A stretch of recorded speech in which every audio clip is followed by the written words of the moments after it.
Hey, getting back to Pete, is he a Hall of Famer? You look at Pete and go, yeah. Yes. I mean, look, I think the reasons why, first of all, 2 Super Bowls. If people want to talk about Super Bowl 49 and not giving Marshawn Lynch the ball, every coach in the NFL would have thrown. Now, maybe they would have had a different configuration because who was involved? Curse was the one that was trying to make the block. Ricardo Lockett was the target. And Ricardo Lockett, why not Doug Baldwin and I don't know, somebody more physical. They had that big, huge dude at that time, Williams. Was it Chris Matthews? Matthews, thank you. And, if he's the guy that blocks on that play. Yeah, Curse got owned by Browner. Yes, on that play. He got worked. Yeah, marched him. Yeah, it kind of fell apart right at the beginning, that whole play. But, but look, still, people, and most people, and we'll talk to Luke Wilson at 3:30, he said the exact same thing right after the Super Bowl. The NFL is all about matchups, and they have coaches that are trying to get matched up. And that's why you see guys running on and off the field. They had a huge goal line, heavy package in defensively. And then the Seahawks had, I think they had 11 personnel. They had a tight end and 3 wide receivers and 1 running back. So that says throw the ball to pretty much every offensive coordinator in the NFL. So if they want to, a little nitpick about that. The other thing that I would say with Pete, a historic defense, which we all associated him with, and the Legion of Boom, that was all about Pete Carroll. And I got to remind people, Pete used to go down and help coach the defensive backs. He was in their film rooms. He had his hand was very heavy early on in that defensive room, and 12 through 15, so 2012, 13, 14, and 15. 15.3 points per game in 2012, 14.4, 15.9, 17.3 in 2015. And then you look at 2016, they were third, at 18.3. So during that time when they were going to the playoffs, they were making it past the first, round of the playoffs. And, whether it's going to the Super Bowl, whatever, I mean, this was a historic defense that was very closely tied to Pete Carroll. And that's why he's a Hall of Famer. That's just my opinion. Yeah, and then, you look at some coaches that are not in.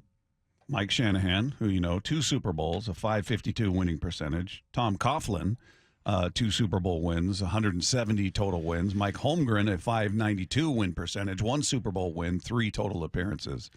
None of those guys are in. Yeah. So the Football Hall of Fame has always been weird, players or coaches. There don't seem to be any real set markers. Like if a player achieves this, that's a Hall of Fame player, or a coach achieves this number, it's Hall of Fame. They have guys that go into a room and basically are like attorneys making your case. They're pleading your case to the rest of the voters, which I always found odd. Baseball Hall of Fame, they just goes to the right, they vote. Meanwhile, Mike Sando, the late great John Clayton, often would be in that room making the case for Walter Jones or Cortez Kennedy or whoever they were going to bat for. It's just the whole thing's odd. There aren't standard numbers, milestones that automatically tell you you're a Hall of Famer.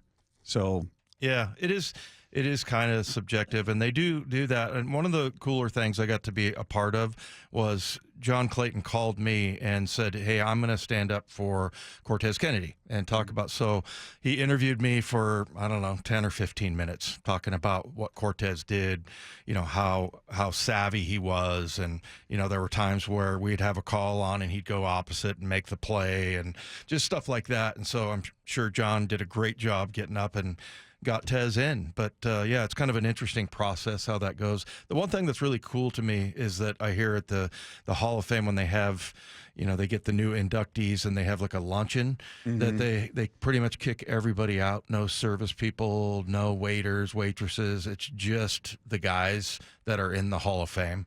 And it's a pretty solemn affair, and I think it's really cool.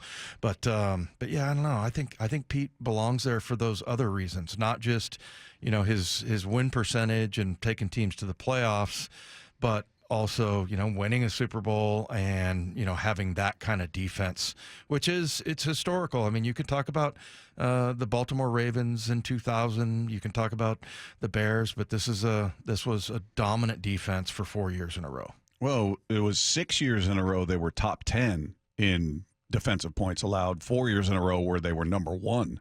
Yeah. So, I mean, that's you're right. Absolute dominance. 12 through 15, they were number one. I mentioned 2016, they were number 3.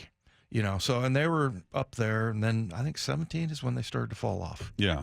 Yeah. And now, by the way, this year, they're 8th worst as far as points scored. So that's kind of where we're at. We're on the wrong side of it.